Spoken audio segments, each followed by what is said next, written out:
Good morning, everybody. You're tuned to Computers 2K now on the Nissan Communications Network. I'm Amnon, your host for the next couple of hours, along with Spence. Good morning. Good I didn't realize that we were tuned to Computers 2K now. Yeah, Where's the you're dial that I need to tuned. adjust? And Nick is here. Can you hear me? We can hear you. Hello, hello. Wow. hello, My hello, computer just locked up for approximately 40 seconds. The clock stopped at 09:33 and everything froze, and then it just updated at like 09:10:15. Uh-oh. Weird. Windows updates. I didn't know Windows updates. That was just bizarre. The NSA has turned on the clandestine software on your machine. I was scrolling through Chrome. Sometimes Chrome locks my computer up. I don't know. So Gal is going to be here shortly, and Mike is not going to be with us today. He may join later too. He's got company. Anyway, our number is 919-518-9773, Computers 2K Voice on Skype. And today's show is made possible by vMix Software, Telestream's Wirecast software, and is sponsored by Tom Sinclair of Live Streaming Gear. And that was our introduction. Hello. So what's happening? Trying to think computer-wise.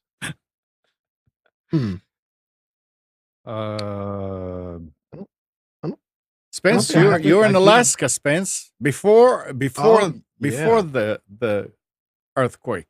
That's a picture before the earthquake. At the pictures they showed of Anchorage, it's all places I drive. Wow.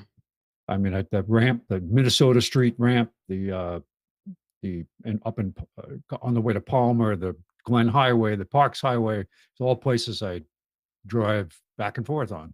So,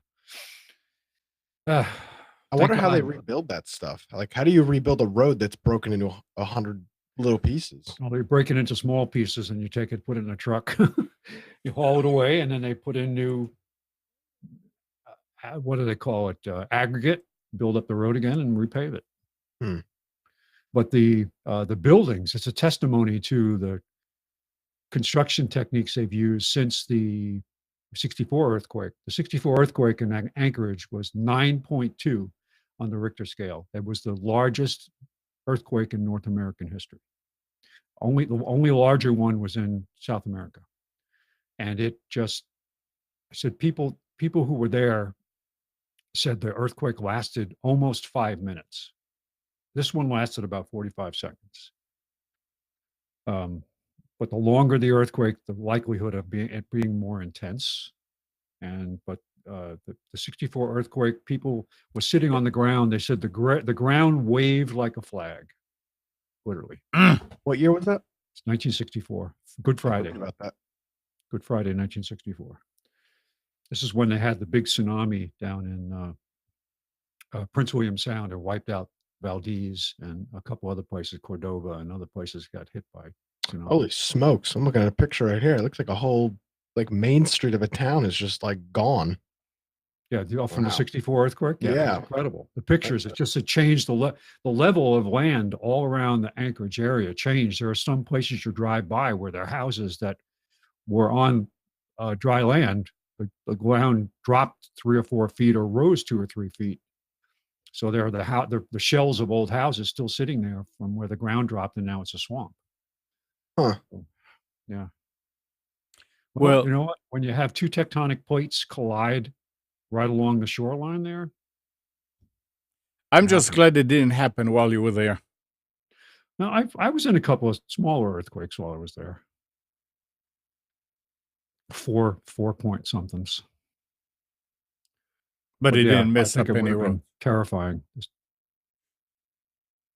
I remember back in, I think it was 90 or 92, down in at the Dominican Republic. I can't remember the city. Port-au-Prince? No, it was like in the middle of the. It wasn't a touristy area. It was a industrial. I went to do work for New Balance, and we were staying. They put us up in a hotel. I mean, a 5-star hotel, which is down there was a 5-star. But I remember waking up in the middle of the night, and the building was swaying. I mean, it was swaying back and forth, back and forth. And first, I didn't get it because you wake up and you say, "What's going on?" And then you realize that it's an earthquake, and the building just stood. I think it was a 6 or 7-story building, and there was no damage. That's amazing for the construction techniques they use down there. Yeah. It must have been built not to local code per se, but with the hotel company, to their credit, used other standards to build it. And that was why when the big earthquake hit Port-au-Prince, the construction techniques were so bad that buildings just turned into piles of dust. Literally just fell apart. Alan is asking how far down the Alaska, British British Columbia coast. Columbia. I don't know as far as south and east. I know they felt it up in Fairbanks. Fairbanks, it was a 2 or a 3. And then you look at the epicenter, it was just slightly to the northeast of Anchorage, maybe about 7 or 8 miles. 5 miles from the city. Yeah, middle but it of was this. pretty deep. It was, 20, it was about 25 miles deep. Yeah.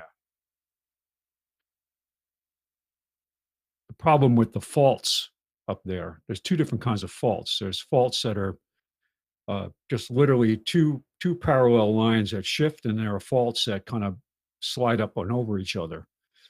The ones that slide up and over each other aren't as dangerous as the ones that just are big lines that slip. Like if you're standing next to somebody and suddenly he's 10 feet away from you.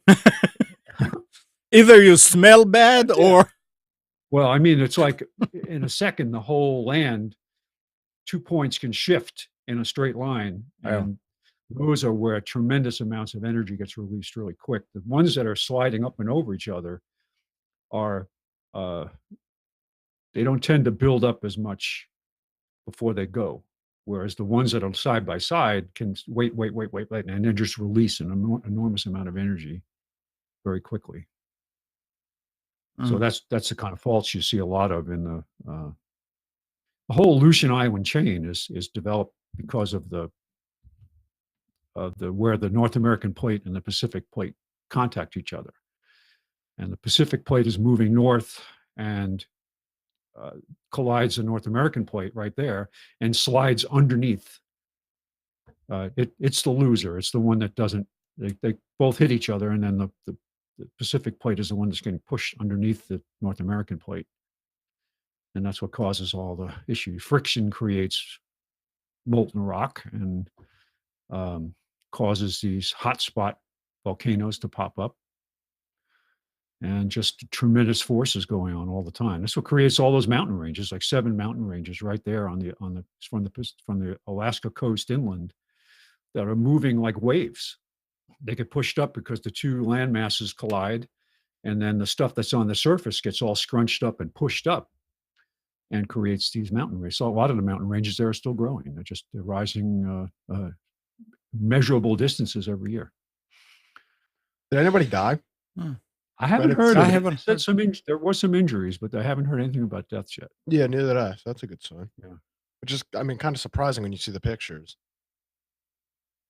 Yeah, the good news is buildings didn't collapse. That's where Yeah. people would die. Yeah. Good Terrible. morning, Gal. I go. Oh, Good morning. there you go. Hello. Hey. Oh, wow. I got some. I like your curtain behind you. Yeah, my wife got tired of seeing everything exposed. She said it needs to be covered. So I need to put on a curtain. So you need to keep your personal issues personal. Exposing things is. I mean, that's Everything out, all the dirty laundry. Gal, we were in the forefront of selling video conferencing technology, and so we used it for all of our meetings. Right. It didn't matter what the meeting was. You all had to be on video conferencing, and I was already doing this show and knew a lot about chroma and all that stuff. And I always have a cool background and good camera lighting and all that. And we'd see people that would be like this. You know? Yeah. And but the funniest thing I saw was guys doing a video conference with a whole group of people. I mean, it was one of the Brady Bunch things. We had like 12 people on the call, and he's in his bedroom. No, God. His wife in the background is making the bed and sorting laundry and all this stuff. It's like, hey, Oh man. come on. It was pretty funny. Oh, well. You see the commercial now with the guy who sneezes while he's on the video conference, and he's got a shirt and tie on, but he's just in his boxer shorts. Yeah. Well, that's I mean, the anchor in TV, right? You don't know what's below his suit. So When I spent the hurricane over at the TV station in here, all of the male anchors just wore like gym shorts with their shirts and ties and whatnot. Yeah. Yeah. Yeah. And you're saying I'm airing out my dirty laundry. I mean, I didn't say anything. No, it looks nice, though. What were the names? I'm not. All of them. You're trying to get me in trouble here, God. I don't appreciate it. You're late. You're late to the show, and then now you're harassing me. I don't appreciate that at all. Hey, did you guys see that Ohio, you could pay your state income tax with Bitcoin now? Ooh. The website is OHCrypto.com, and it's an officially mandated site by the Treasurer of Ohio. Mm-hmm. And you can pay your taxes with Bitcoin. Interesting. I wish Mike was here to discuss it a little bit further, but I mean, it just seems like such a gamble for a state looking at the fluctuation in the market. I guess the treasurer there is banking on the fact that Bitcoin is going to shoot back up. I Either guess. that or they immediately transfer it, Exactly. sell it to dollars. Yeah, but at this point, you wouldn't want to sell it to dollars. It's at a low point right now. Yeah, So but it's just a payment method. So it's all about the person who has them. They get dollars. They just transfer Bitcoin. Yeah, I would Sounds think like that it's an exchange.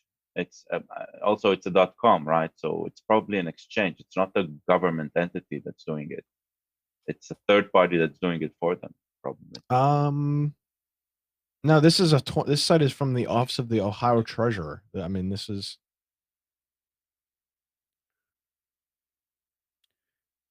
I would think that they probably have some rules in place that they're not in the Bitcoin speculation business somehow. I mean, there has to be something that they're doing that guarantees that, oh, we had 1 million people pay their taxes and we have $10 million in Bitcoin. And, oh, now it's 5 million. Oh, now it's 3 million. So I think they can't really. The Treasurer is leveraging cutting-edge technology to provide Ohioans more options with ease with interfacing with state government. The Treasurer's office is also working to help make Ohio a nation's leader in blockchain technology. This is a legit program from the Treasurer. Interesting. And it's not personal taxes; it's business state taxes that you can pay. It makes no sense to me that. I mean, can you imagine everybody's paying with Bitcoin and a week later it tumbles way down. I mean, this is a That's state. my question was, what are they doing with it? Are they holding on to the Bitcoin, banking on the fact that it's going to go up, or are they taking the money and instantly exchanging it to cash? I mean, I would be curious to know. Well, first of all, think of this: if they're talking about being a crypto locker mecca, right?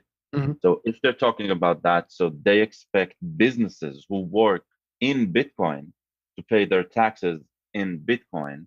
It makes sense. It doesn't matter what the value of Bitcoin is; it still makes sense, right? Yeah. So allowing that's okay. Also, they say that the business will have to register with the Office of Ohio Treasurer through a dedicated portal, right? So they first need to identify and probably provide some data about them. Tax number, tax Yeah. information. Well, yeah, this is. I don't know if you said that, Nick. This is only for businesses. Yeah, it is. Yeah. It says there's low fees. There shouldn't be any fees. Oh, what? There's Nick, always always fees fees. when you Doesn't start matter. something new. Yeah, but hold on a second. Convenience No, fee. Hold on. But in terms of the blockchain, you don't pay a fee. There's no fee on the blockchain. No, network, is it's there? that's not that. It's the state is No, charging. I'm reading this. you. It says it says a minimum fee is charged to confirm transactions on the blockchain network. Oh, I I don't know. don't believe there's a fee. I don't think there's a fee Well, on blockchain. to Have you rented confirm for have your you rented- tax. For them to go back and probably confirm it. Yeah. What a bunch of scumbags. Have you rented a car recently, Nick? No, I can't rent a car. I'm only Oh, that's 21. true. Well, when you do, take a look at the list of fees that they smacked you Oh with. no, I'm not saying that there shouldn't be fees, but there's no fees to send.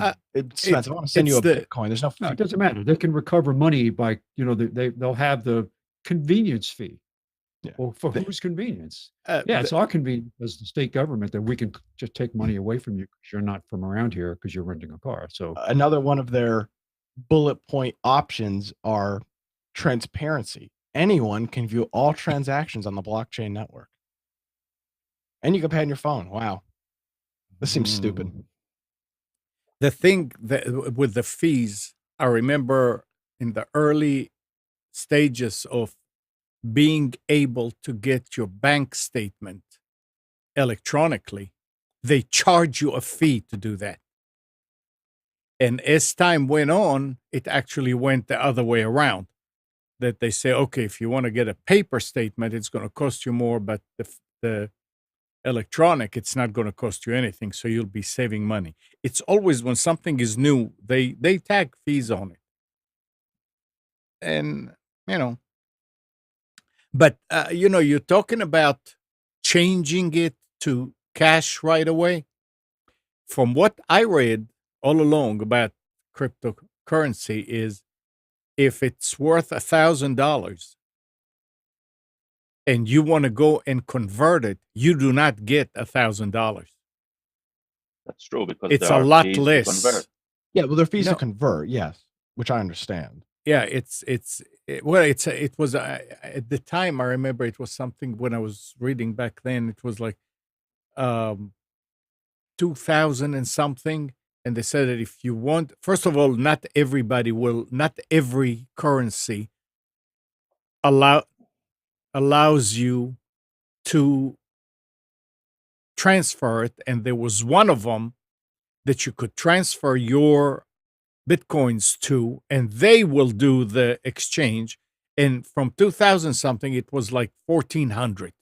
Well, see, So, it I all don't- depends on the exchange. I mean, Anon, you could tomorrow become a Bitcoin to Yeah, cash right. exchange if you have enough money. cash on Yeah, hand, USD on hand. Anybody can be a quote unquote, exchanger of that stuff.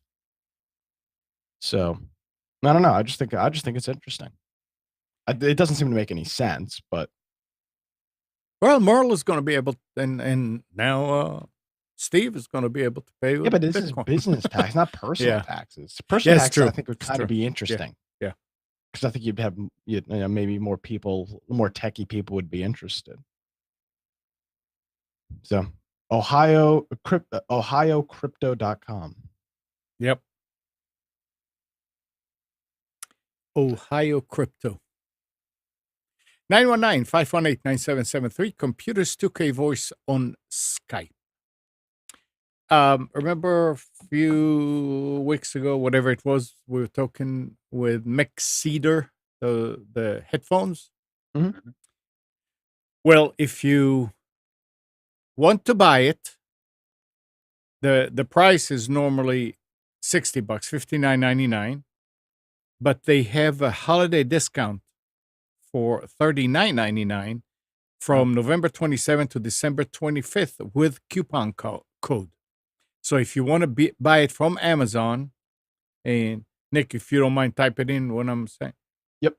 The code for Amazon is capital MIXCDER7, MIXCDER7. Mhm. And if you want to go directly to them, it's capitals again, NBNQFFQZ. I'll put all that in the chat. And yeah, and you can get it for $39.99 up till December 25th. So I know the Amazon code works. So it's 30. Yep, that the Amazon code is good. I'll throw that in there. Nick, so what was your did you try it yet? I did. So when I was in Raleigh last, Yeah. I saw Gal, and what did you say, Gal? That you couldn't get nobody. You already have a whole bunch of headphones, and you couldn't get anybody to use them, right? Yeah. All right. Yeah. So I took them back with me, and I'm kind of waiting for the next time I have to fly to try out the noise suppression feature. But from like it's kind of cool to test if you've got like an air conditioner in your house or something running, and you turn on the noise cancellation mode. It really does pretty much get rid of that sound. It's not noise suppression for people talk. It is a little bit, but it doesn't block out people talking or TVs. That's not really its intended purpose. It's mostly for engines and machines and whatnot. Ambient noise. Yeah, ambient noise, exactly. Which brand is it? MIXCDER. Peter. They're made out of wood. Headphones. Hey, why not? No, that's a good. I think they need to take that idea. Go with it. Well, All right. I had to shut down. Go ahead. I'm sorry. Who has a standing desk? A standing desk. Who's using a standing desk? Nobody. Too much junk to. Well, it I says wish I had one at work. So I know. this article goes, standing desks have become trendy in recent years, so much so that they have been promoted by some health officials as well as some countries.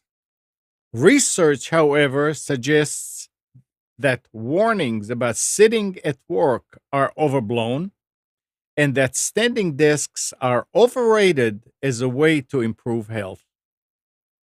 So yeah, they tell you it's better for you and it's better for you. I mean, I would hate to stand in front of a desk for an hour. Give me a break, you know. So you're missing the point. What's the Standing point? desk isn't about standing for work. Oh, It's about the ability to also stand.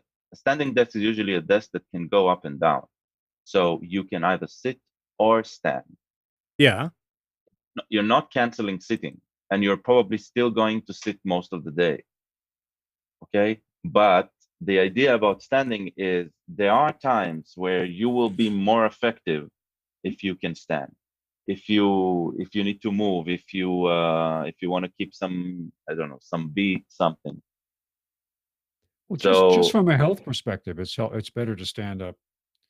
There's a lot of good reasons to stand, not all day, but to be up and down is a very good thing. Well, I think that's see that Amnon's probably not thinking about that. Amnon, when you're at home all day working, you're constantly Getting up and around down. moving around. I mean, there's a lot of people that you get in your groove at your desk and you're there for 4 or 5 hours at a time without getting up. Amnon, I know for a fact, Amnon, you're up and down all the time. Yeah. I mean, no, I'll tell you you what, should. in radio though, there's plenty of radio studios that are only standing. The DJs have to stand to do their shows. And they're not when you say standing desk, like Gauss says, those are typically ones that are motorized. But I know for a fact in radio, plenty of studios are designed to stand, just because I don't know. That's how they design. Because when you talk while you're standing or walking, right? Even though we're just using our voice, it can be heard on the other side. There's more energy when you're moving. There's more energy when you're standing. So, was it one of those financial hosts? I don't know which one is standing in front of his desks. I don't know which one it is. One of those. The what's? The what? One of the what's are standing? The financial advisors hosts. I don't know. What on the? The ones that you're listening to, Nick and Mike is always talking about. And Dave Ramsey? Like him, Dave Ramsey, or there's another guy, and one of them is standing in front of his desk because you can see him moving. Clark Howard? Yeah. One of the other. Yeah. It's not Dave. It's got to be Clark. But yeah, I mean, there are even times here when I'm doing something and I just want to stand up. I don't know what causes So it. would you buy a desk that those up and down things? I would. They're expensive. Yeah. So the only problem with being a techie, and I don't know if Gal's got the same concern, is you've got so much crap on your desk and so many freaking wires, and most of them aren't long enough even to start. Yeah. I mean, I don't know how good useful. Point. I just think it would be kind of more of a pain in the ass than anything else. Look I wish I could stand at my desk, but the commercials make it look like, it's just wonderful, clean environment. Look at me. I've got my Mac. I've got my iMac and my Bluetooth keyboard and my Bluetooth mouse, and I don't do anything else at my desk. One it's pencil. Perfect. Yeah. Yeah. Well, those commercials are for the 200 to 400 add-on that you put on a desk. Yeah. Right. And that you're completely right. It makes no sense. Hey guys, business opportunity. We create a wire management system for these desks. It's a bunch of sockets at the bottom and sockets at the top with a flexible universal cable that connects the top to the bottom. And you have power, Ethernet, HDMI, everything all built into this wonderful flexible cable. XLR. The industry is way ahead of you. It already exists. Probably already there. Yeah. Yeah. No. The standing desks started with complete desks that are motorized, and you just press a button and they go up and down. And those have wire management at the back for them. I don't know if Ethernet, but definitely power. And so you can raise the entire. But yeah, when you have such a desk, you'll probably keep it a lot cleaner. Monitors will probably be hanged and not standing on the desk, because then they'll have more. They won't tilt when moving, right? Stuff like that. So. Boy, back in it's got to be 2000 time frame when they redid all the offices over at Nortel, they had Herman Miller furniture, really good stuff. But they had an option for a crankable side table. You could go up, and it was great. I loved it. It was for times when, like you said, I was doing something where I wanted to have I didn't have everything on there. I mean, and my phone or anything like that, but at least I had the display and the keyboard. You know who actually sells a reasonably priced motorized desk is IKEA. They sell a kit that is compatible with a number of their table designs, I guess you'd call it. And I want to say it's like $299 or something like that for the IKEA motorization. They've got a hand crank one like you described, Spence, and an automated like 3 preset motorized one. But you got to be careful with the weight and a whole bunch of other stuff with those as well. No. Spencer, So you're talking about desk, I would like to have a V6 and not a 4-cylinder. Are you talking about cranking it up and down that you had? Spence? Crank, yes. It was a hand crank. It wasn't power. Had a big crank on the Wow. side. You'd wind it up and down. So it wasn't the kind of thing you'd be Doing back off and constantly on, yeah, back and forth. Yeah. but it was optional. Oh, let me stand up for 3 minutes. Oh, you get a lot of Time to sit back down. you get a lot of exercise for your arm when you do it too. You get a lot of exercise. Yeah, great. Yep. Then you gotta take a break after you crank your desk up and go waste 15 minutes at the water fountain. Yeah. Now, I think the best thing to do would just to create a rising platform that you can stand on that goes up and down. Have all the furniture in offices is going to be set at 6 feet high.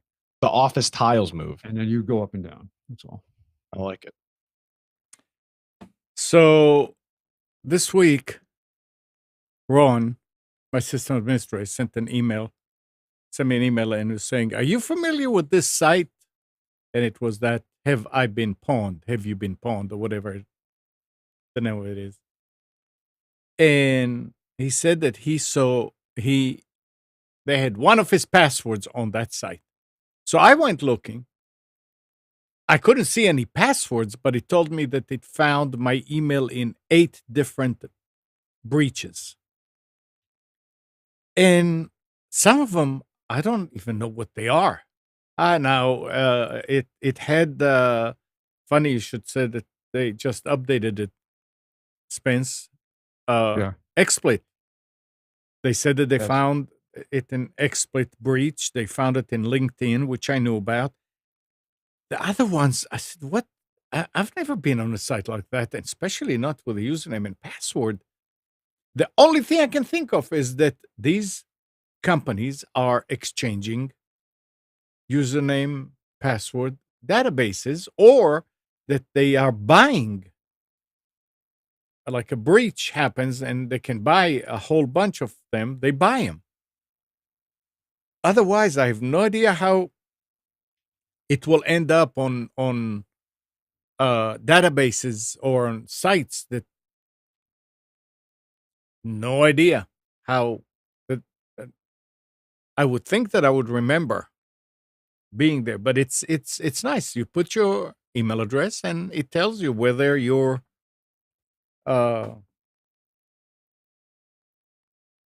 information have been compromised. They recommend to use 1Password, the number 1Password. It's that program 1Password. LastPass. Oh, 1Password. I use LastPass. Yeah, I know that apparently it's the same, and I'm thinking that 1Password is their own, or somehow they get a kickback. I have no idea, but that's what So they did. if you use LastPass, right? Yeah. When I was using them, then I did that. You could run something called security scan, security sweep, something like that. They have a name for it, and it goes through your database and compares it to their own, and it tells you whether any of your users are exposed in any of the publicized breaches. So I'm guessing 1Password has something similar like that. Maybe they are sponsored by them, or maybe they are them, right? Yeah, I have no idea.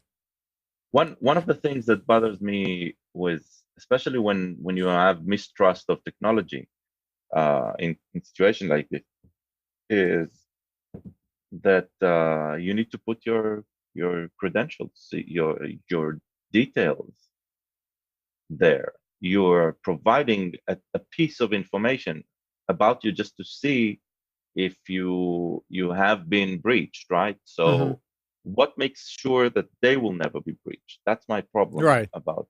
And I mean, here it's pretty simple. You just put your email. It's not a big deal. But I remember what was that? The Experian breach. Equifax, right? Equifax breach, right? So the latest Equifax breach, in order to know if you were hurt, you had to provide the same details you were worried, right, that have gone out. And the worst thing about it is that the site either told you yes or no, depending on, I don't know, the time of day you went into there. So it was ridiculous. It was like, it didn't give any secure confirmation about that. Right. Most people probably go in once and don't do anything else. But if you entered 3 or 4 times, you got different answers, and that was ridiculous, right? That was not. Mhm. So I don't know, and I have a complete mistrust of these Services. of these specific services. Yeah, I just did it's a just search at Pond on my 3 most used email addresses. And the first 2, my primary ones, personal and then business ones, have not been Pond. But a third one, and it's funny how it's the one I use to sign up for stuff I don't want to be bothered with crap on. Like to sign up for something I'll use once, and I know I don't check it a lot. Mhm. That's the one that's been pawned once. So interesting. And my old password, my old email address from years ago that I got rid of, my Mindspring account, that had a whole bunch of them, but they can't access the information anymore because the email address is defunct. So, Yeah, it will take me ages to find out because I don't know, 10 years ago, Ron started me on using a different email address for each site. So, like if I'm going to Amazon, I would use amnon-amazon@deltaforce.net. So Yeah. so you can recognize if you're getting emails that you didn't ask for, you know where they came from. And it works, but I mean in this case, you have to sit there and enter a whole bunch of different email addresses to see which one was quote unquote pwned. so you So saw the Marriott Yeah. breach, yeah, but it's because they apparently bought another chain. I think it was Starwood Hotels. So they combined all these, and it was Starwood that had the breach that caused the exposure. It wasn't the Marriott system, but 500 million Customers. Yep. customers. Biggest one so far. You just have to, I mean, I was just talking to Pam about this the other day and this was before the Marriott thing. You just have to assume you're breached. I got a call when I was down in Florida from a financial person who said that they suspect that something happened. And did you know that there are 4 credit reporting agencies, not 3? Yeah, there's a fourth one. I can't remember. What was it? Yeah, What? I have it. I actually have the. Hold on a second. I'll tell you the name. But yeah, they were saying that the unauthorized access was detected before September 10th, but may have dated back as far as 2014. Yes. Yep. Innovis, Innovis is the other service, and I just applied for and got a confirmation. I had to do it online, but you cannot. You get a mail confirmation for a security freeze. So I have it with the other 3 agencies, and if you're North Carolina resident, you can go to the North Carolina Secretary of State site and get information on how to get a free credit freeze for the 3 main Experian, Equifax, and TransUnion. Most of them, 2 of them are pretty easy to do. One was very difficult to do online, just a lot of crazy, weird steps. But I have all 4 now frozen. Yep. 500 million. Yep. So if you ever stayed in a Starwood hotel, you probably at this point you probably know that I had a that you were Starwood. I had compromised. accounts for most hotels when I was traveling a lot, but if I had a Starwood account, I haven't touched it in a long time, and there's nothing there. I mean, any credit card that may have been associated with that is long gone. no, the problem is different. Is the password. No, the passwords were not not as good as they are now. My passwords now are not. Okay. I don't use the same ones at all. I mean, I always changing and always using strong passwords. Hey, I've got a question. Does anybody use an app? And I know there's plenty of them out there. An app or a service that you can put all of your membership card things on? Yeah. Yeah. Because I've been signing up for some of those for like Home Depot and Lowe's, which I have to go to semi-regularly, and it's just a pain in the ass to keep track of everything. Well, I use something called Keyring, but it's I don't know if it has an iOS equivalent. It's called Peering? Keyring. Oh, Keyring. Okay. So, and the nice thing about it is that you can do it without registering an account. But if you register an account, then if you're logged into the same account with two phones, right, then they're insane. So what color is the icon? Blue. Is it blue with three? Yeah, that's it. Okay, yeah, there's an iOS equivalent right here. It's the same one.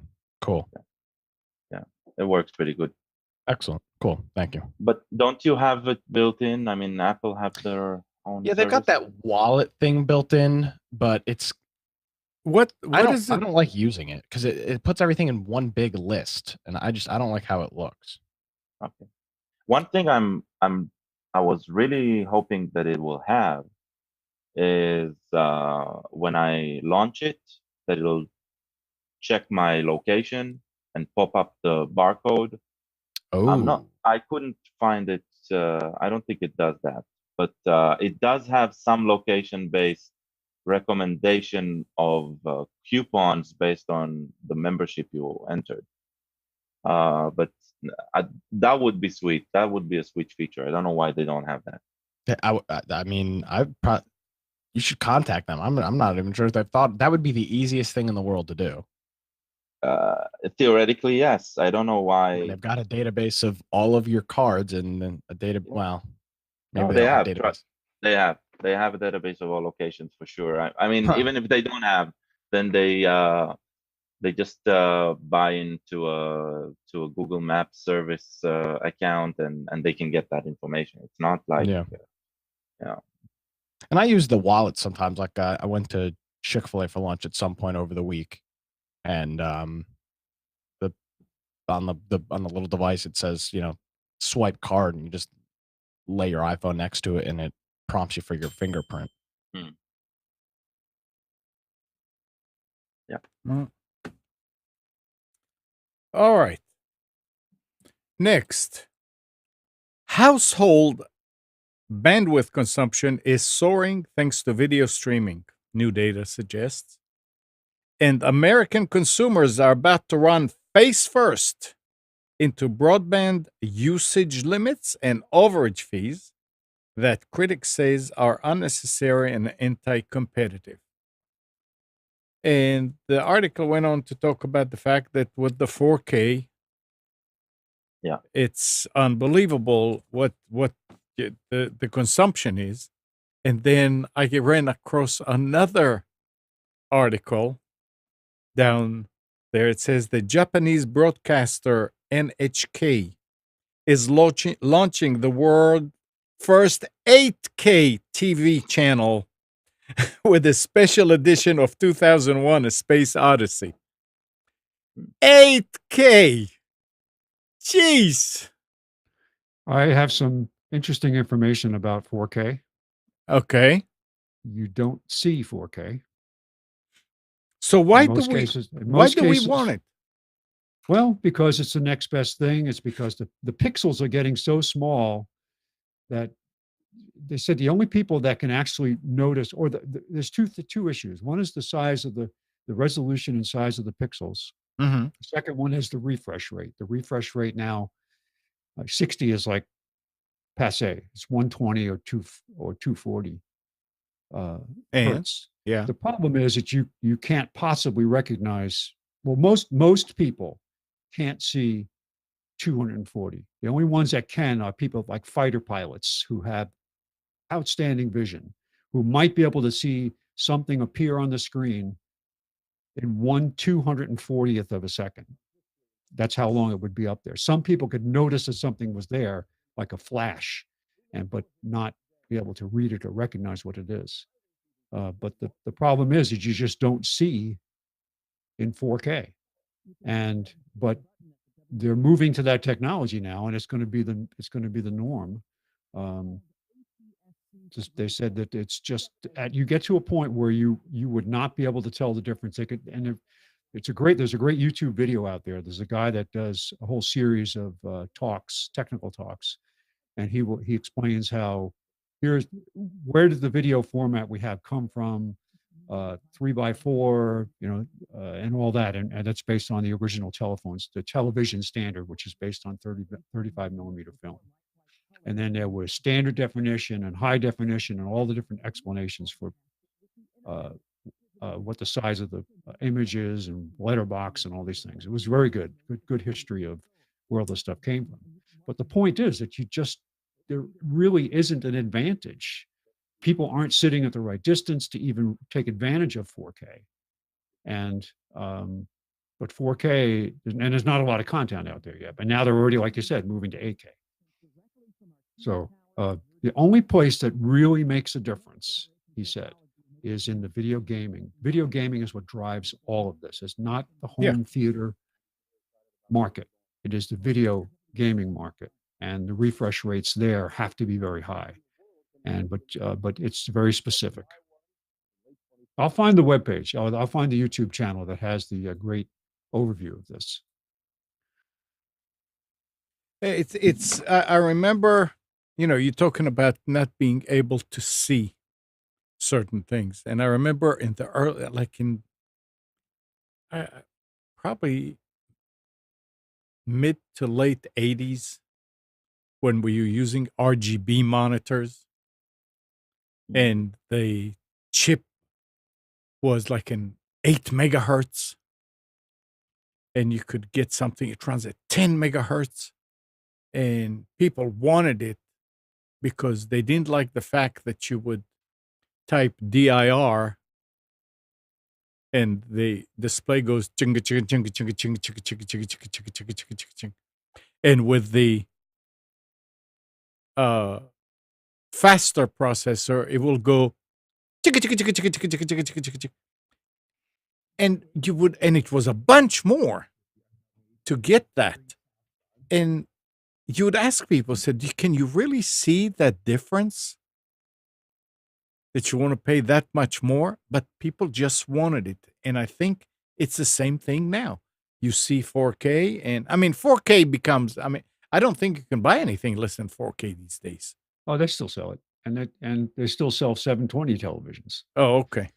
It's a cost. It's a cost thing, and cost of manufacturing. It's just they'll get to the point where watch the video. It's 18 minutes long, but it's worth it because it talks about the density of pixels and how that makes a difference. And they said that if you're sitting 10 feet away from a television that's 720 and you switch from 720 to 1080, you will see the difference. You will see the difference. If you switch from 1080 to 4K, which is really, 4K is just rounded up from 3 something to make it sound good for marketing purposes. But the point is that you will not be able to tell the difference. If you move from 60 cycles per second to 120 or megahertz, I should say, or refresh rate, you will notice a difference, but a lot of people don't like it. It's designed really for sports, and it's got to do with the way, like if you move your hand across the screen at 720 and you move your hand across the screen at 1080, you might not be able to tell the difference if it's the same refresh rate. But if you change it from 60 to 120, in some cases it'll be jumpy, and it has to do with the way your eyes perceive motion. So watch the video. It's great. Well, I have to go back and watch it again because it's got so much information in it. It's presented in a good format. It's very interesting. It holds your your interest through the whole thing. It reminds me when digital screens started coming out more and more, right? We're all LCD now, but compared to CRT, even if on a CRT with the low resolution it provided, the image would be, pretty clear. When you move the same image to a digital screen, all the lines, right, will be ragged, and it'll have this Fuzzy. it'll have an extra fuzziness because it was extra crisp, right? Because of the size of the pixel. But one thing that this discussion is somehow missing. So you say we don't notice, we can't see 4K. That is all true depending on the size of the screen, right? One of the things that pushing this envelope up is allowing screens to be bigger and bigger.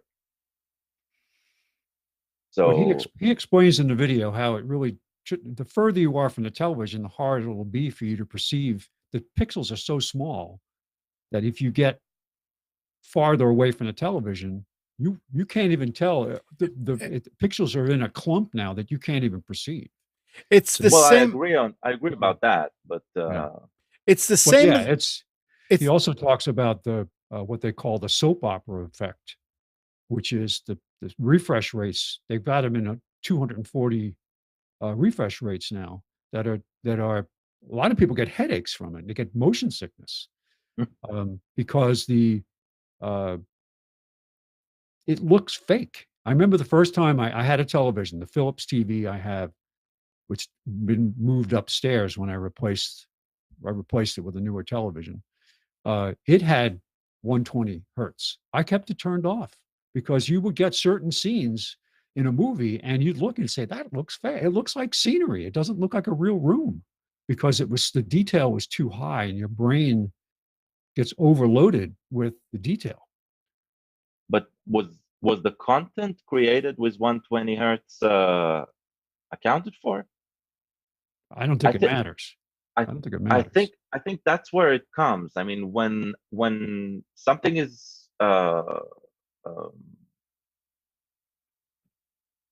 captured in a certain frequency, right? And then you multiply it differently. That's the problem with digital, right? Is if it's not exactly 2 times or not exactly 4 times, right? If it's not exactly an exact multiplication that sits well with the curve, then you get artifacts that our brain somehow notices and tells us that's not reality. That reality doesn't work that way, right? And that's when we think that's fake, even though it's just it's the same thing from CRT moving to a digital screen, and you see the square edges, right, of a round curve. It feels like that, I think. Well, it's also the difference between interlaced and whether you're 1080i or 1080p. Progressive right. is going to give you a lot better experience than interlace, because interlace is drawing every other line, and progressive is drawing continuous line. So it's going to be only half of the screen is switching. Yeah. So you don't have the video is good, and it makes you want to go out and read more about it. And he does it. He's obviously not. This isn't the end all be all to the discussion. It's just a really good familiarization and characterization of, you should be aware that there's a lot more to this than just, it's twice as good as it was before. It just doesn't work that way, like you said. Isn't that sort of kind of like the highway signs? If you took that sign, if you took a portion of that sign or if you climbed up there and you look at it, even something that's written on it, you wouldn't be able to read it because it will be kind of fuzzy from real close. You have to go farther from it in order to be able to read it. I have this pet peeve about people that put up handwritten signs or signs, garage sale, right? Yeah. And the way they put the sign together, there's no possible way To read. driving Yeah. by that you could read it. Right. It's either too small or I have the place I work in Alaska, they have signs that you put in the front of the coach to say what your tour is, your tour number. And it works really well most of the time if they have numbers associated with it in letters. But if they have a word like shuttle and they use the wrong font and they stretch it out to fit the card, you can't read it. What does that say? From a distance, you can't know. You have to go up close and look to it. And instead of using a bold font, they use a font that's got got hooks on the ends of all the letters. And it's like, I can't read that. So I went and I told them, I said, look, when you redo these signs, and they do it every year because the tours change, use a bold font that has nothing fancy. Don't go, make it don't do sans serif, do something easy. Spence, you ready for specials? Yeah, give me a second to open it. I'm sorry I didn't do it. Yeah, I need to kind of set it up here too.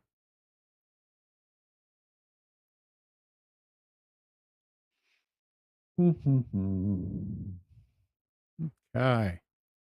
All right. One moment, please. Please stand by for the next transmission.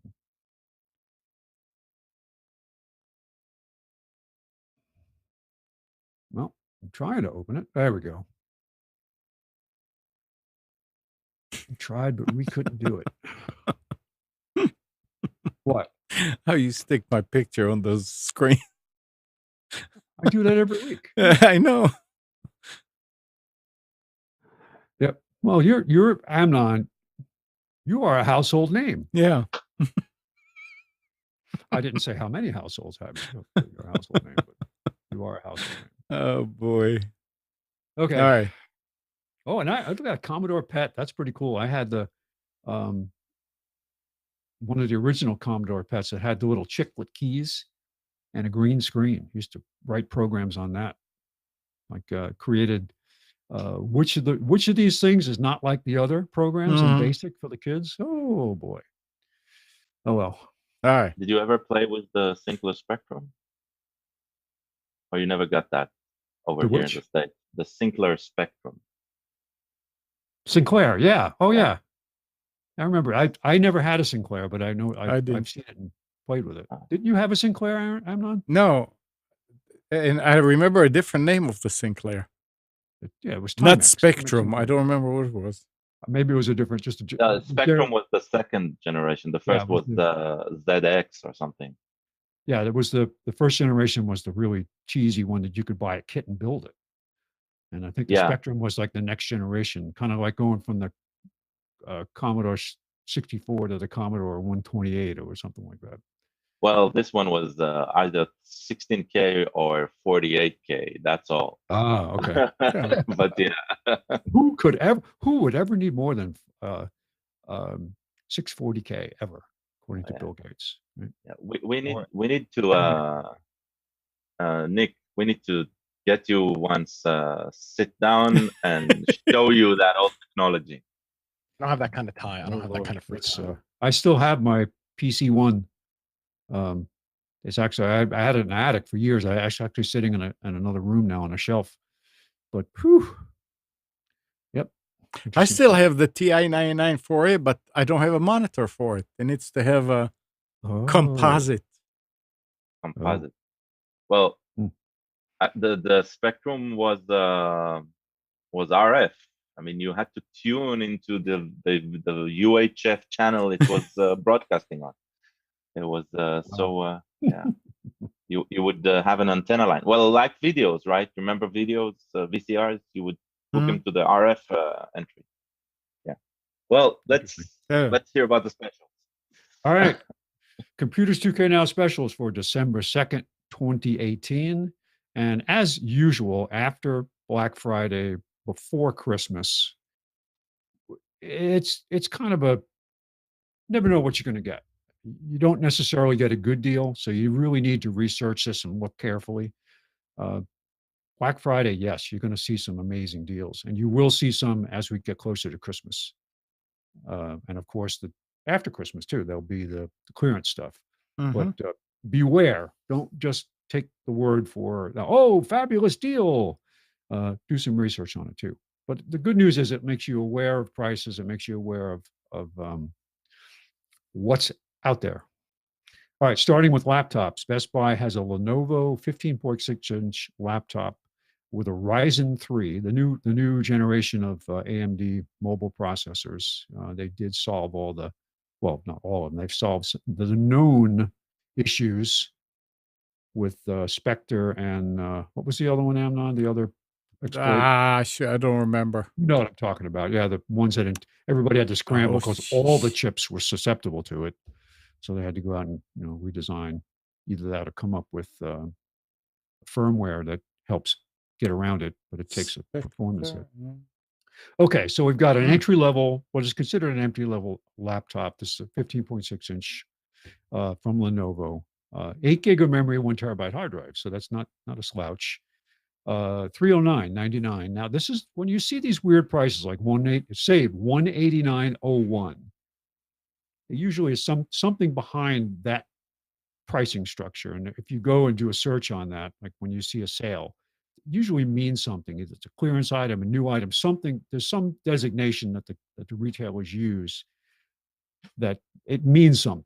But I wouldn't worry about it for this argument here. All right, Office Depot has a Lenovo Flex 5 15.6-inch 2-in-1 touchscreen laptop. This is an i5 processor, $549, save $250. We've got a 14-inch N5000. This is the new Intel quad-core processor, the Pentium processor, the Pentium Silver processor. It's a true quad-core. It's not a dual with 4 virtual processors. 14-inch for $299, save $120.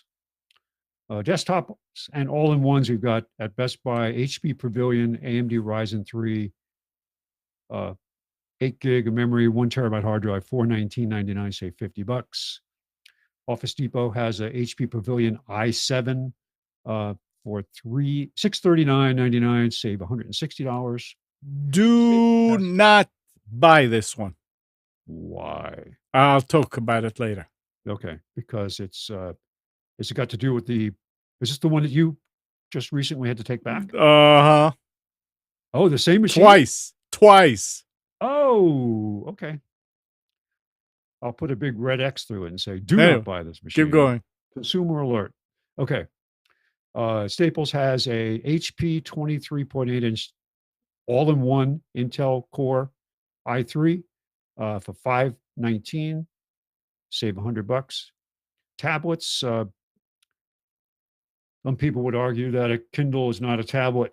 It's a reader. Yes, it is a reader, in fact, but it's worth mentioning here. $79.99 for the Kindle Paperwhite, black screen, white screen. I have a Kindle Paperwhite Wi-Fi. It's a little bit different than this one.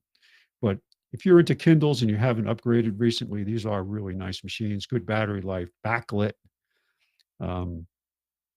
They are touch screens. It takes a little getting used to.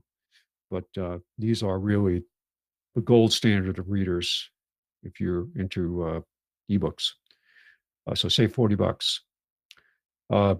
Office Depot has a Hyundai. What? Which model of the Hyundai? Oh, this the Santa Fe tablet. No, the Coral tablet, which is a Nougat. It's a Android Nougat. Is the operating system. It's got an ARM quad processor. $117.99. Remember how if the circle logo is not the same color as the actual letter itself, it means that this is not from today's sale ad. I have to go searching for something. Staples has a Apple 9.7-inch space gray iPad 32 gig for $289. That's $40 off. Networking. Best Buy has the Linksys Velop AC tri-band mesh system 3-pack for $299. That's $100 off. That's going to satisfy a pretty big pretty big house or a house that's got a lot of coverage issues, this is going to do a good job. It's very easy to implement. The two remotes actually plug into the wall. You don't have to set them anywhere. You can move them around.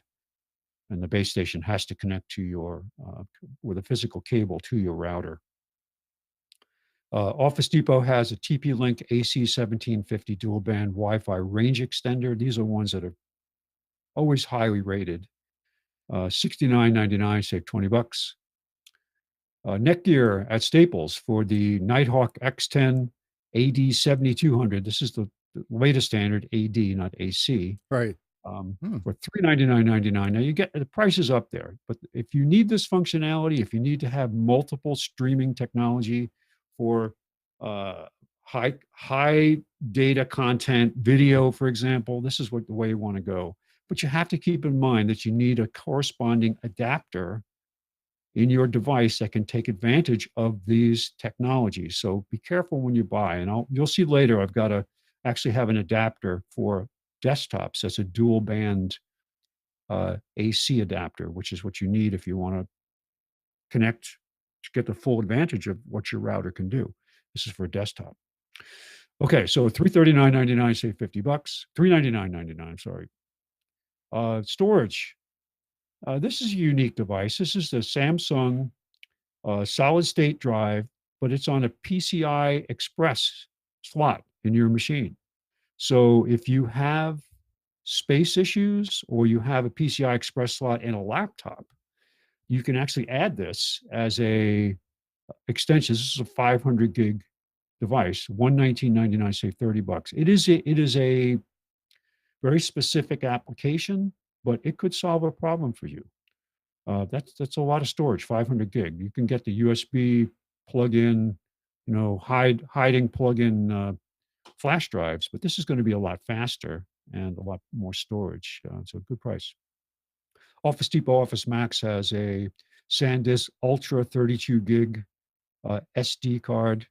It's actually the micro SD card with the regular SD card adapter. So you could use it in a phone, you could use it in a GoPro, things like that, or use it in a regular SD card slot. If you have that on your computer, but you have a device that collects it on the micro SD, it's a good way to transfer and do editing and so on.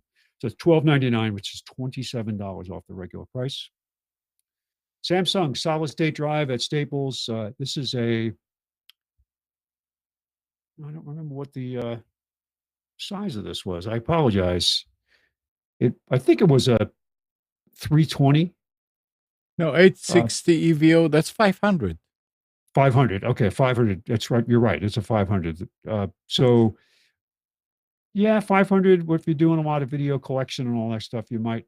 What you use this for really is to put your operating system on this in a machine and let it run the frequent programs. That's a great price for that. It is a very good price. Yes, it's $30 off the regular price. Glad to see that the SSD stuff is really becoming mainstream. I've got two machines now, one laptop and one desktop that use SSDs for the laptop, that's all it has. But the desktop has a SSD for the operating system, and then most of the data is stored on conventional drives. Accessories now. Best Buy has a IO Slim USB-C docking station. Now this is cool because it's got Ethernet, it's got USB ports, it's got HDMI, VGA. Gosh, it was one other. What's the other? It's DisplayPort. DisplayPort. Yes, and I don't think it's limited to just working necessarily with Apple. If you've got a USB-C connector on your laptop or on your device, your computer, it will work. So Phone? $99 is 20 off. What? So you can plug it to your phone and have all those ports? I don't know about your phone. Not sure. You could try. Yeah. But, don't try it at home. Don't try it at home, right? Yeah. Let professionals do it.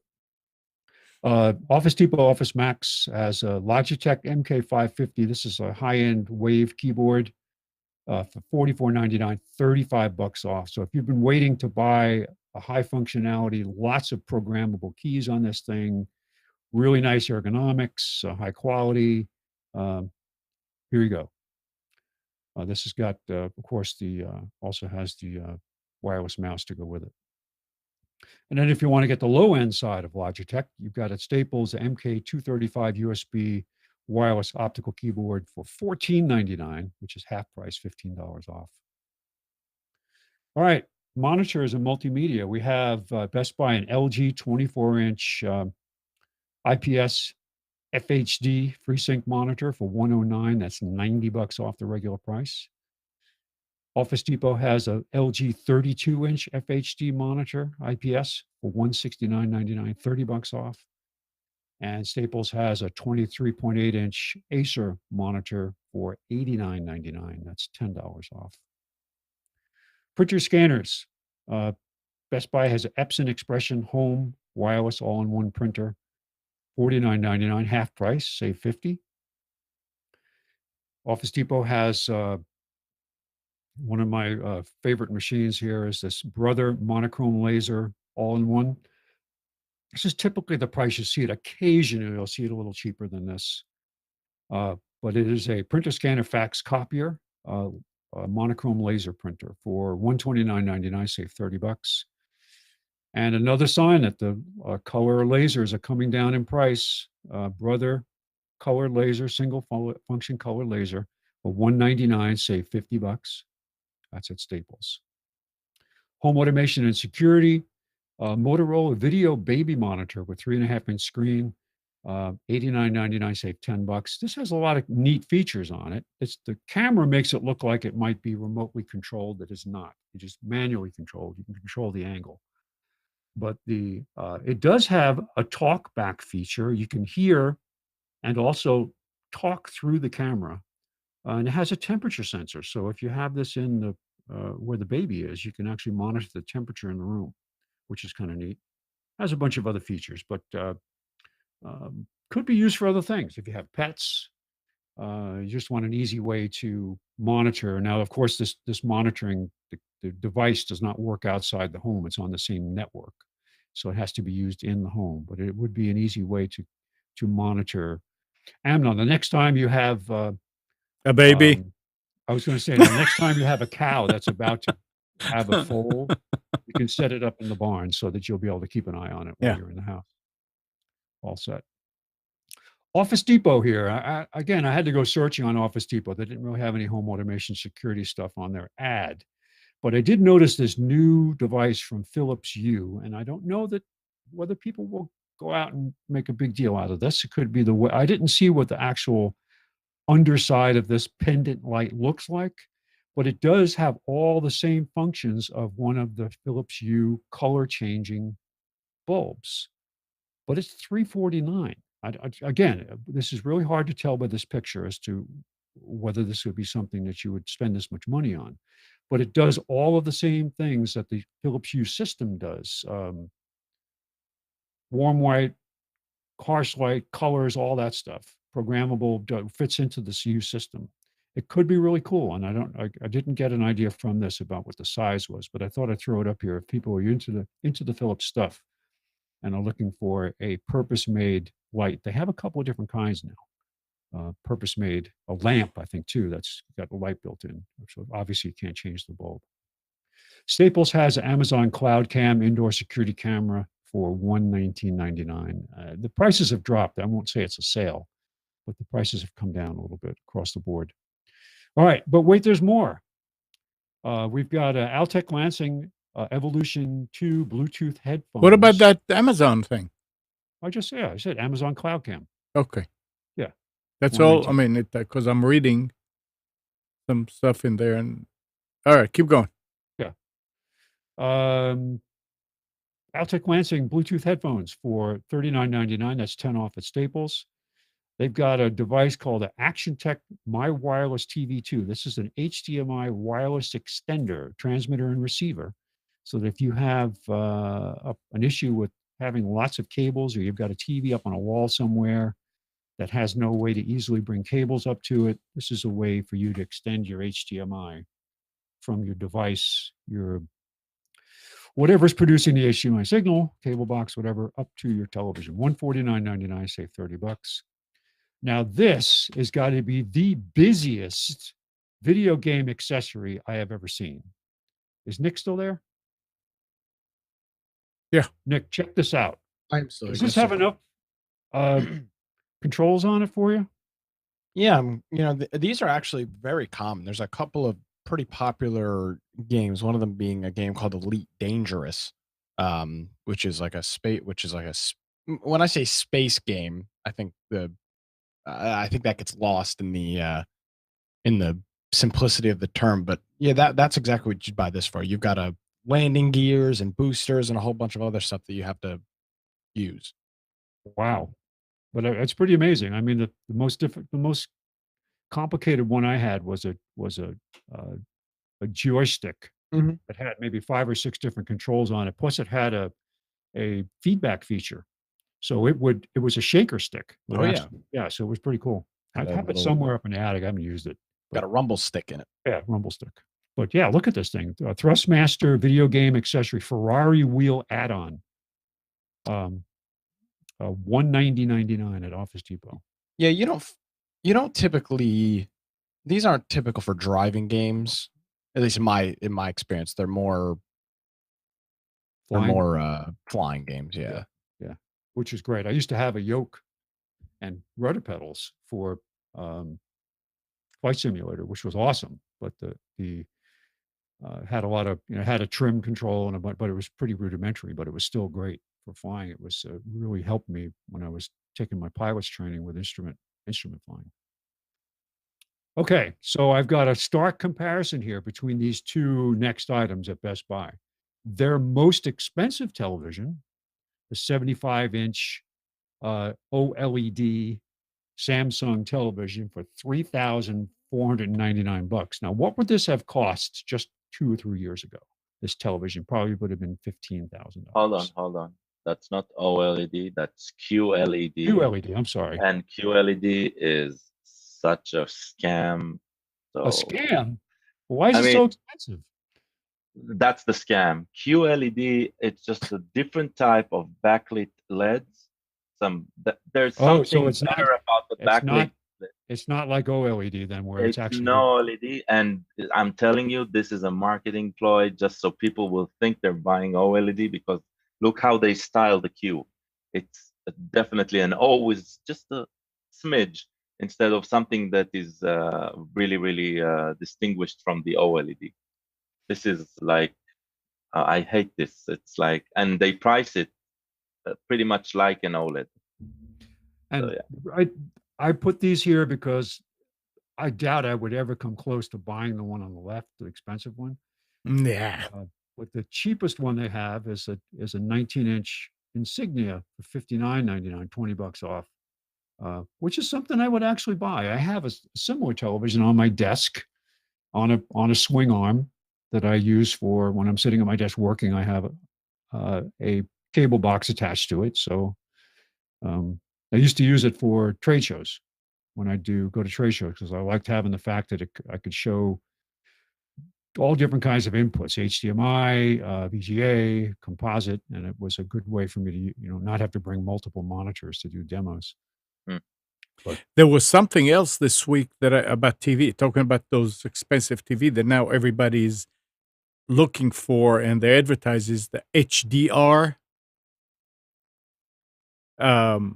Something high, I can't remember what it was, but it is High dynamic range. Yeah, and they were saying that not all HDR are actually HDR. So there are some bad ones and some better ones, and Well, the pirated versions of it could be it's almost like you have to be an engineer to be able to research that stuff to get it. So it's fine. I don't understand somebody that buys a $3,500 TV anyway. Oh, Amnon. And in 2 years you have to replace it. You go sit in the parking lot out in front of a big box store and just watch people take these boxes out. It's amazing. Yeah, People will go into debt to buy this stuff. It's amazing. Anyway. Hey, whatever floats your boat, right? If Yeah, that's what you want, yeah. and enjoy it, and woo. My brother-in-law has a 65-inch television, but he is a sports nut, and he watches baseball. It's like being at the stadium. The screen is so big, but he'll do split screen and watch 2 games at once, and for him, it's perfect. And plus, he didn't pay anything close to this for his television. You know, he shops. He's a smart shopper. So, all right. So, I actually listened to these next speakers. They're at Best Buy. I think I saw them at Costco or a place like that. A Bose Companion 2 series multimedia speaker system. If you can't fit a sound bar on your television, or you'd like to go with a Bose product that's inexpensive, here you go, $89, $10 off for a really good sounding set of speakers that could be used to enhance a computer, a television, or just to be used for playing music from your smart device. And then this is a good deal. SanDisk Ultra 128 USB flash drive, but this is the kind, it's not a stick. It's actually the disappearing dongle that will go into the USB 3.0 slot on your device. And if it's a laptop, $24.99, save $95 on this. And finally, Amnon, this is for you. Boxes are on sale. 8x6x6 boxes are only 50 cents, which is 79 cents off the regular price. So there you go. And finally, got some stuff from Fry's. Now, most of us, we don't have a Fry's all that close by, but I think the closest one is what, Atlanta? I know they have one in Atlanta. Yeah, and talk about stores to buy stuff from electronics.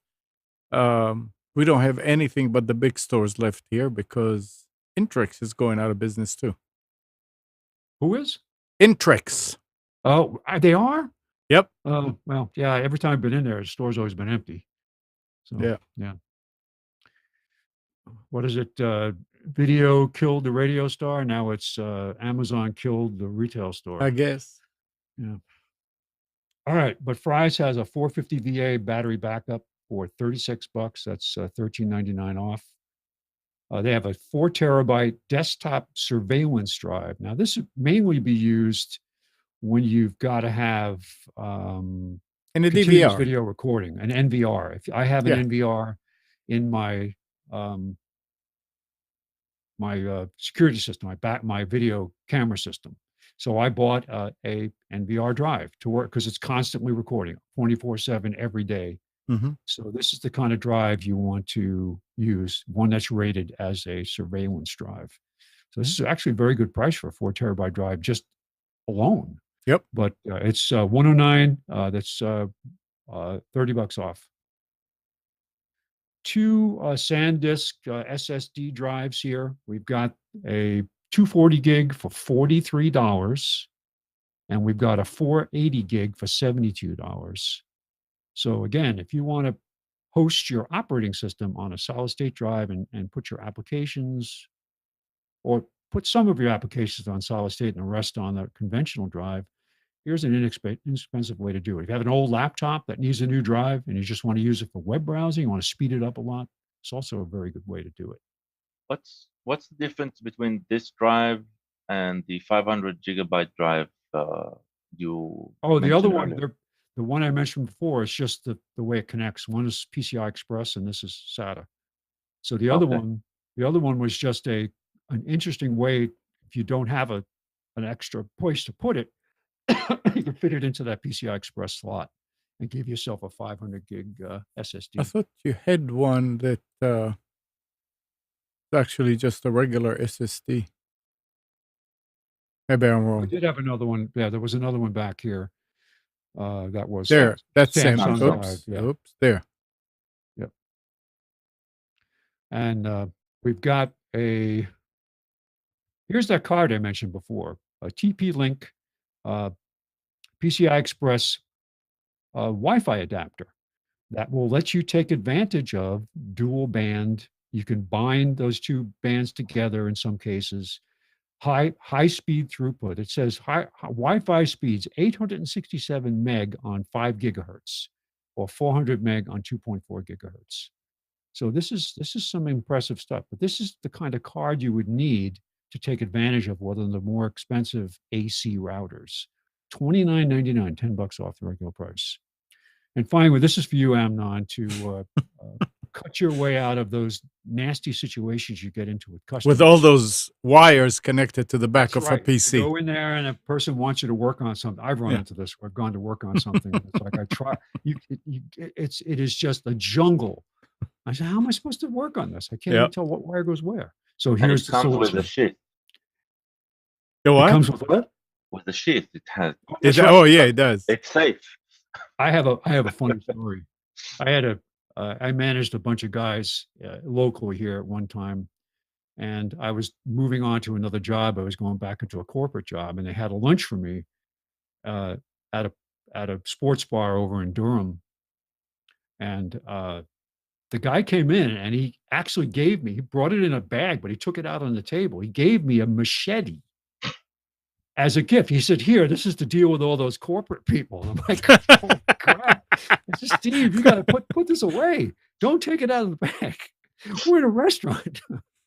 That's pretty wild. I still have it. I mean, I've never used it, but it was the thought that counted, right? Yeah. All right. Oh well. Well, that's it for Computers 2K Now specials for Thank you very much. December 2nd. 2018. Now to go back to that PC. HP machine? Yeah. Now that I was reading about it, and that's not exactly the same one. This is an i7, the ones that I had situation with, and I talked about it last week. It was an i5, and it just won't let me click on the start button anymore. You couldn't right click on certain thing. I mean, it did not work right. Could that be a security feature? Yeah, exactly. So I said, I'm not going to try and fix it, work on it. It's only about 4 days old. I called Office Depot and I said, look, this was bought last Friday. There's a problem with it. What do we do? They said, well, bring it over and we'll check it. And if it's bad, we'll give you another one or a refund. So the next day, they called and they say, yep, it's a bad unit. And we don't have one in stock, but we're having one shipped in. I said, okay, that's fine. In the meantime, I gave my customer a computer that was here on the floor because all they use it for is for the internet and email. So they can work in the store with it. And the next day they called and they said, okay, we got the computer in. This was Wednesday. I went, I picked it up. No, Thursday. That's when we went to lunch, right, Spence? Yeah, Thursday. Yeah, so I picked it up, put it on the countertop, started configuring, it comes up and you have to register Windows and all that. Everything is fine. Finished. I went ahead and installed his email program and downloaded his email in there. I put CCleaner on it because he likes it. I put Malwarebytes on it. And I said, okay, now I'm going to let it do Windows updates. So I figured out how to go and check with Windows 10. And it started doing the updates. About 8 in the evening, everything was fine. Restarted it, told it to go and check. And it froze. Said, okay, well, I restarted it. It came back up. It got to the sign-in page, not the sign, the page with the background before you sign in. You have to hit a key and then it'll say, okay, what's your password? And it will never get there. That computer, I'll bet you it's the same as that i7, does not have a hard drive light. So you don't know whether it's doing something or not, other than do Control-Alt-Delete to get into Task Manager and see. But that wouldn't even work. So it was just sitting there at that background picture with the time at the bottom, which was advancing. And I said, okay, I'm going to just leave it and we'll see tomorrow morning. Next morning, it's the same. I turned it off by pressing the button. It went out. I pressed the button again, nothing. Pressed the button again, nothing. Unplugged it, plugged it back, pressed the button, nothing. No light, no nothing. Completely dead. I called Office Depot. I mean, I did open the machine and reseated the memory, thinking, maybe that something. Nothing. So I called Office Depot, and the girl that I talked with, she said, Mr. Nissan, yeah, I remember you brought the other one. I said, yeah. She said, what did you do with those machines? I don't think we ever had that kind of problem. I said, all I did is I installed 2 programs. I told her what, and I said, I did updates. But this is a hardware problem here. The other one was a hard drive. This is a hardware problem. The machine is completely dead. So she said, okay, well, we'll give you a refund. I had to call the customer and tell them to come here and pick it up. And because I couldn't do it without their credit card. So it was an interesting situation. The same machine, 2 in a row, failed. That tells you something, I think. It could have been a fluke, but I don't know that I would want to buy an HP. Or, this type of HP. I've got other HPs, the older ones that are working for ages. This was really, the only reason they bought it is because they did not have the other model in the store. And I said, so just get this one. It's the same. An i5 is an i5. Well, it's not. And when I opened it, it looked so cheap on the inside. Unbelievable. So there you go. That's why I said, don't buy it. I hate the machine that you can't see a hard drive light to know, hey, I'm doing something. Leave me alone. I had to go and get my stethoscope and put it on it the night before to make sure the hard drive was going crazy. Because, okay, yeah, it's updating. It's fine. No, Alan, that's the thing. You could hear it on the old one, but when it's the first one, the second one was completely dead. Dead as what it says, a doornail. Yep. So they did have. I told them to get a refund, and when I looked at Office Depot, because it's convenient, they also had some of the older HP i5s refurbished. So it's not a 5th generation or 7th generation. It's a 3rd generation and 4th generation for $249, $299. It's fine for what they need. It's good enough. So told them that we'll order one. That's what I was doing this week, battling new computers. 919-518-9773, Computers 2K Voice on Skype. Anybody has anything else before I go with some stories here?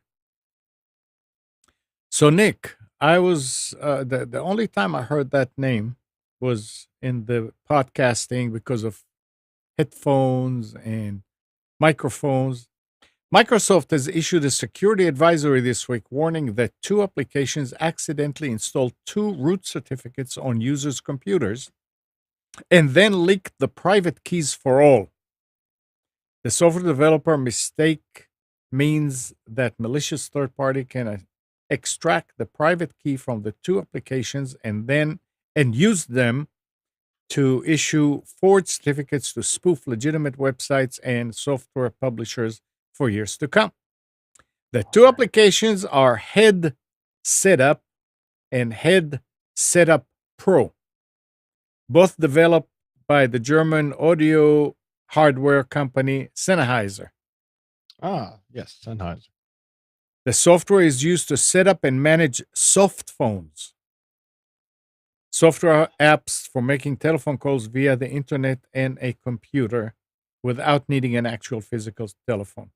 The issue with the two head setup apps came to light earlier this year when the security firm Secorvo found that version 7.3, 7.4, and 8.0 installed two root certificates authority into the Windows trusted root certificate store of users' computers, but also included the private keys for all in the CencomCCKey.pem file in their file. So if I don't know anybody here that is using Sennheiser, but if Nick, if you know anybody that using it, let them know. There you go.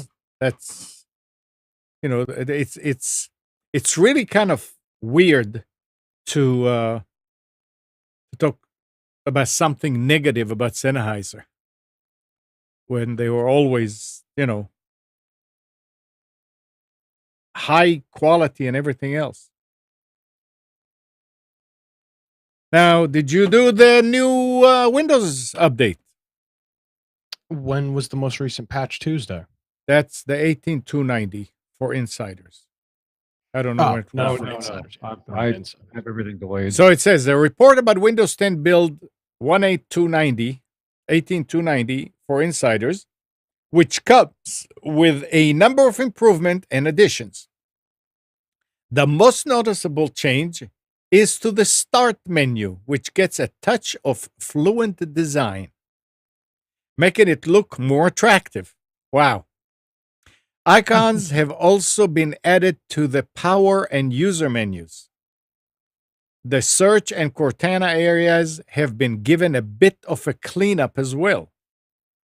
Also new in this, did you get the impression that they are more concerned about cosmetic stuff than actual bugs?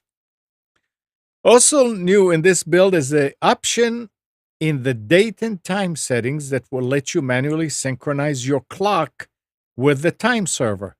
I didn't know it wasn't there. It was there in XP and in 7. They don't have it in 10. Interesting. If you suspect your PC clock might be showing the wrong time, this will let you check the correct the problem if you're right. You can now also check to see which app is using your microphone. Just hover over the microphone icon to see.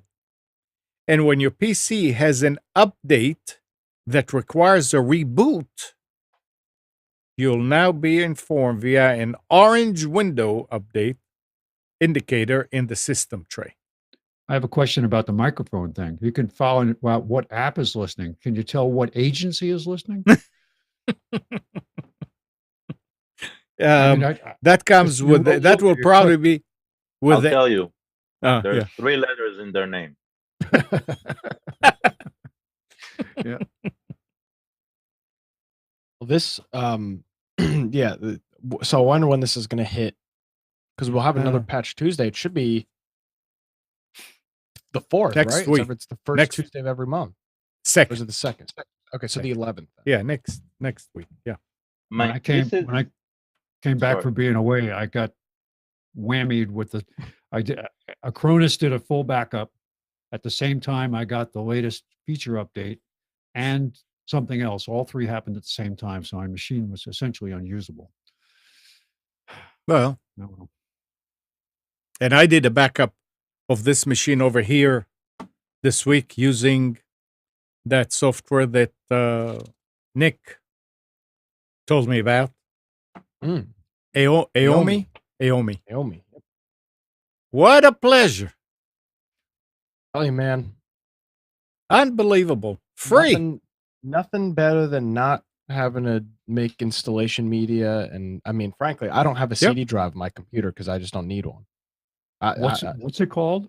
Aomi, AOMIE. And I was trying to read on their site to see what do you get for the paid one. And I couldn't find anything. There is. You get like advanced drive partitioning stuff, and there is some super advanced features, but they're very advanced. Like if you needed some crazy advanced partitioning stuff, you'd probably just buy the software. Their webpage is very simple. If I'm at the right place. AOMI. Oh, actually, this is not the place. No, it's actually Wow, it's really simple. If it's you don't, this. if you transpose letters like I do with INE all the time, then you're at the wrong place. Very simple one. It says can't come up. Unavailable. This Currently- -partition.com. Yeah, there's they no have- simpler than that. Yeah. Yeah, they have two of them. They have the Their current Aomi tech website is not loading any CSS, so it does not look very good right now. But don't Yeah. judge that based on the website thing. But yeah, the disk partition is super easy. but it's a I, good program, guys. I mean, it really. So If you ever Oh, looked sorry. for a free one, that's the one. it is, yeah. It's better than what's the other Acronis free. Yep. better than Acronis, which Better than the image for Linux. image for Linux. It's just so simple. All right, so here's a story. Yeah.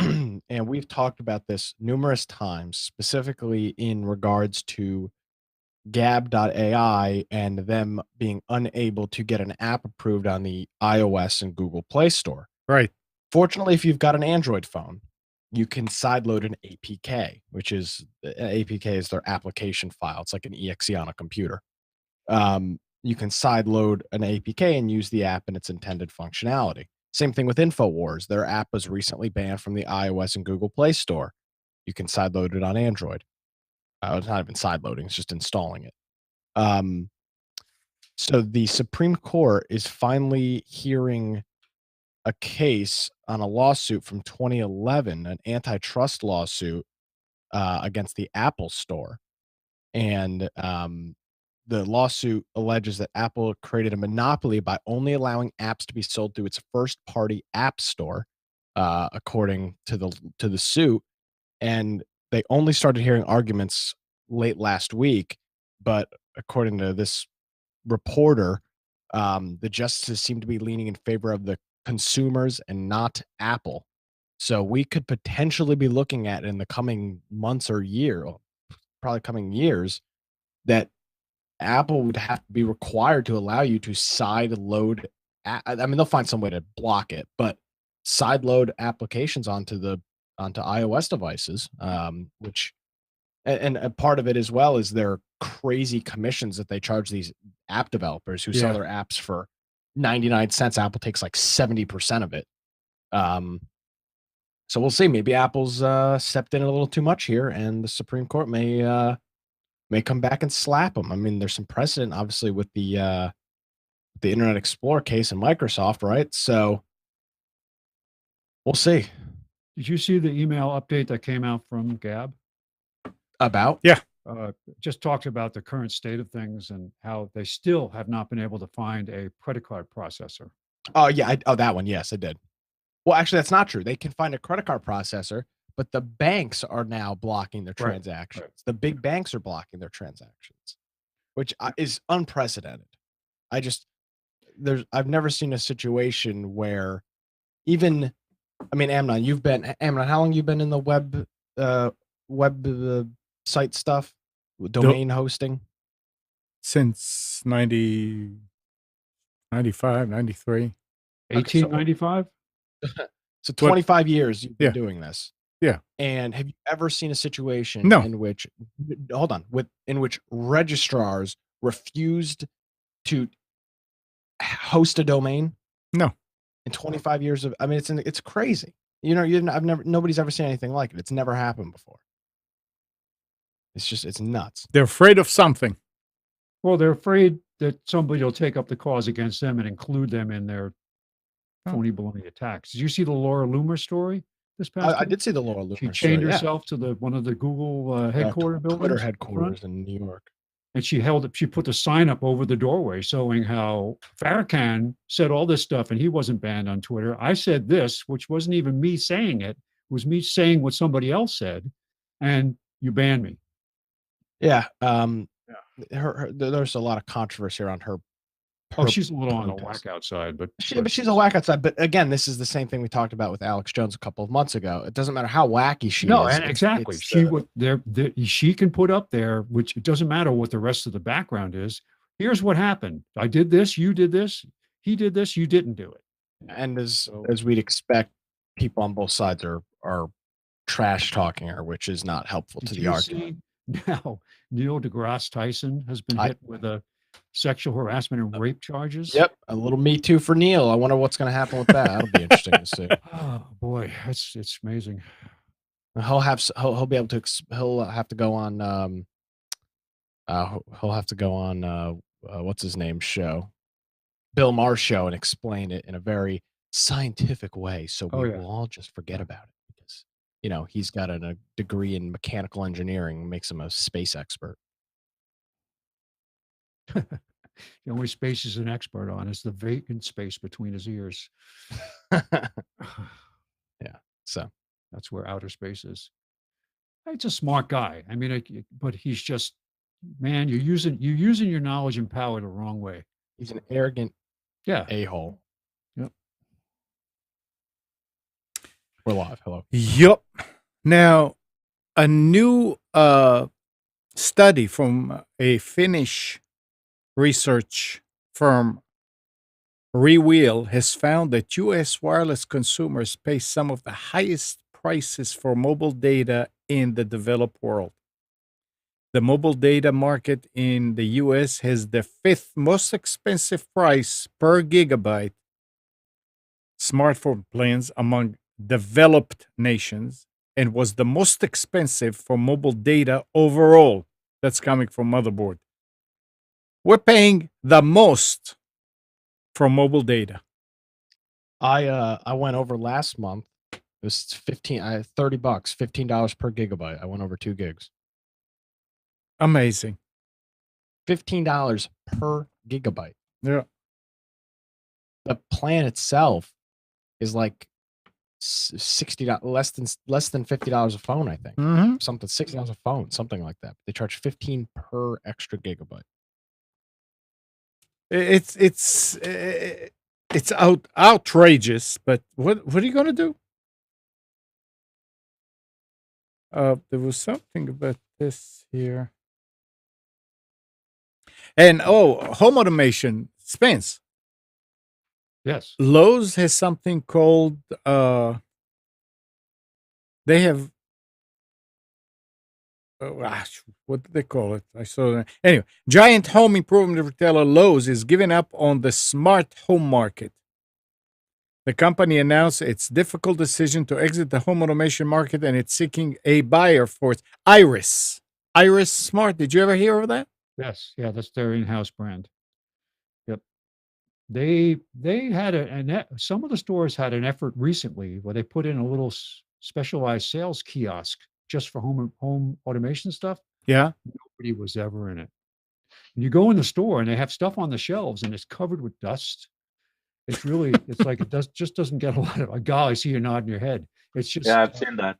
They do have some current things in there. Their prices aren't great, and they just don't have the support in the store or the interest in buyers to go in and buy it there. So yeah, I really wish these home improvement big box stores would go into more technology stuff. They're not synonymous. I mean, why the hell would you go to Lowe's to buy an Amazon Echo device? Yeah. Well, It's not synonymous. You go to Staples. I don't know if it was a mistake in their marketing, or did they not man the stores with the right people, or I would say that's what it is. But I'll tell you this, I guarantee if I was to call my mother and say, I need you to go buy an Amazon Echo, I guarantee you she would not think about going to Lowe's. It would be Best Buy, Staples, or Office Max, or one of those. It's not synonymous. People don't think to go to Lowe's to buy that stuff. Now they did sell like smart thermostats, which is what I could see that happening. That makes more sense. They sold it in a separate place than where the regular thermostats. Yeah, they sold it up in the front of the store, which was nowhere near anything else. Yeah, so put it back where they sell regular thermostats, and maybe you would have sold a few of them. Yeah. So, I still have to get my Ecobee. I haven't gotten around to doing that yet. I wish they would put, because it's funny because they sell like, if they've got like a little weird, Lowe's and Home Depot have got like a little AV like section, and they've got HDMI cables and RCA cables and big spools of coax and Ethernet cable. It's weird. I was hoping they'd embrace some of that stuff more, but Home Depot has Ethernet stuff. Home Maybe Depot it's Home actually Depot, has decent supply. you can get routers and switches and a whole bunch of other stuff. The there. cable's a little on the pricey side. It is. The bulk cable, but the actual components, the keystone jacks and plates and so on are reasonably priced. You got the crimpers and the connectors and all. They really do have a good supply. Patch cables. Whenever I go to a trade show and I need stuff, and wherever I was, whatever city I was in, I'd go to Home Depot and I'd stock up on the stuff I needed. Yeah. So. Yeah, I think they have to build up, get people used to knowing that they have some high-tech supplies, and you start with stuff that's not going to kill your business. And you just get people to come in, and you start carrying whatever people are asking for, and slowly people get They could have used They to could it. have hired me, and I would have gone in and dusted off all the equipment and made like they have displays where they have spaces for gear that was obsolete 2 years ago with nothing in it, and they'll have a couple of new things, but they'll have like a black a label and like a space that had a piece of Velcro in the back that held it in place of gear that's gone. They don't upgrade it. It was like, well, you know what? You really weren't serious about it. I'm sorry to say that somebody did not embrace this the way they could have. I'm going to take a ride over to I think I've got a new Best Buy down here. The Best Buy in Wilmington was destroyed by the hurricane. Their whole roof collapsed. And it opened up last week.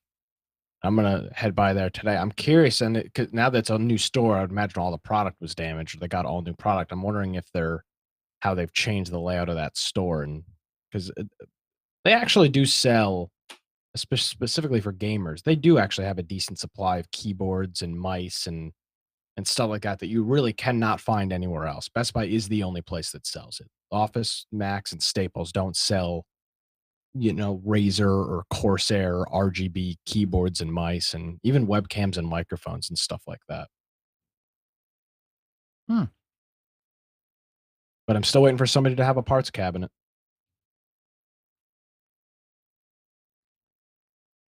Yeah, you're going to be waiting a long time, I think. No, waiting for somebody to put a parts cabinet. 100 years old. Somebody will do it eventually. All right.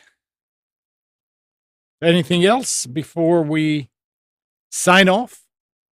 Hey, Nick, the next time you're in the area here, remind me, and I'll tell you about the wiring supply store that they have here in Raleigh. It's like Granger. Granger's okay, but they sell a lot of other stuff. But there's it's called it's something to do Norfolk Wire and Cable. What did you just call me? What's that? No, sorry. But they have equipment racks and all that stuff, cabinets and all in stock.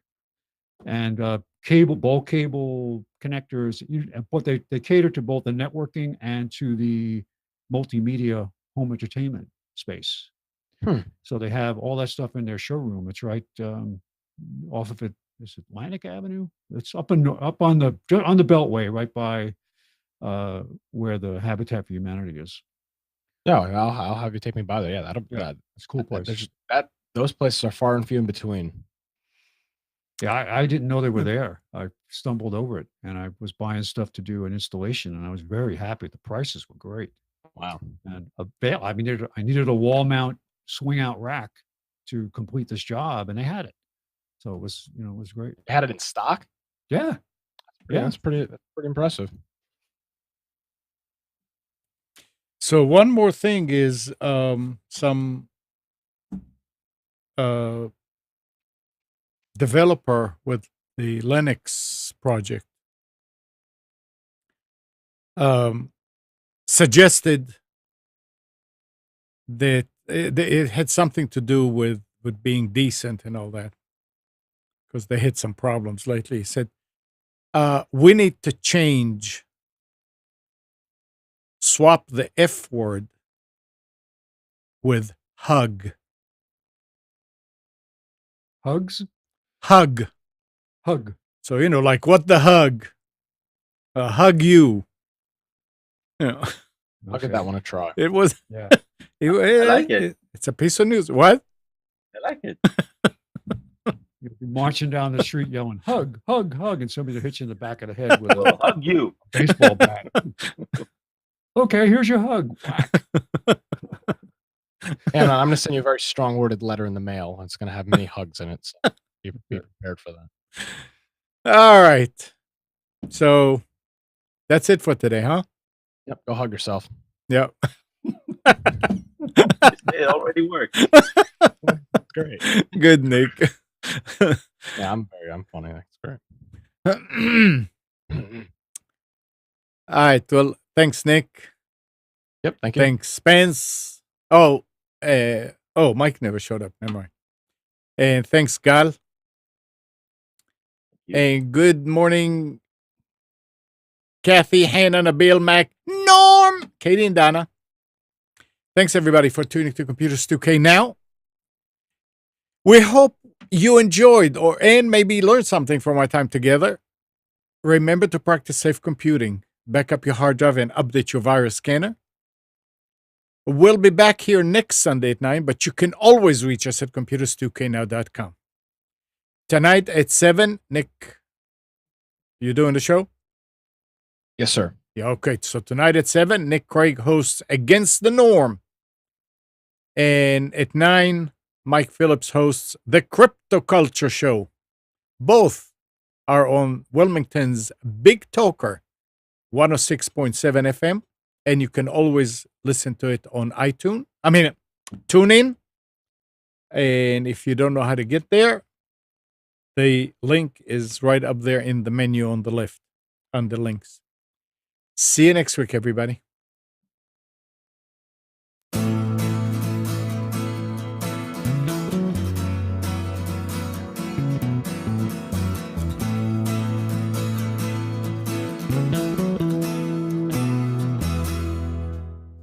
You are tuned to the Nissan Communications Network. If you tuned in too late, you can always watch each program in its entirety or download an MP3 audio file of it in the archives section at nissancommunications.com. Don't forget to subscribe to our YouTube channel, follow us on Twitter, and like us on Facebook. Sponsored by Telestream's Wirecast software, StreamingGear.com, Carolina Apparel, and DeltaForce.net.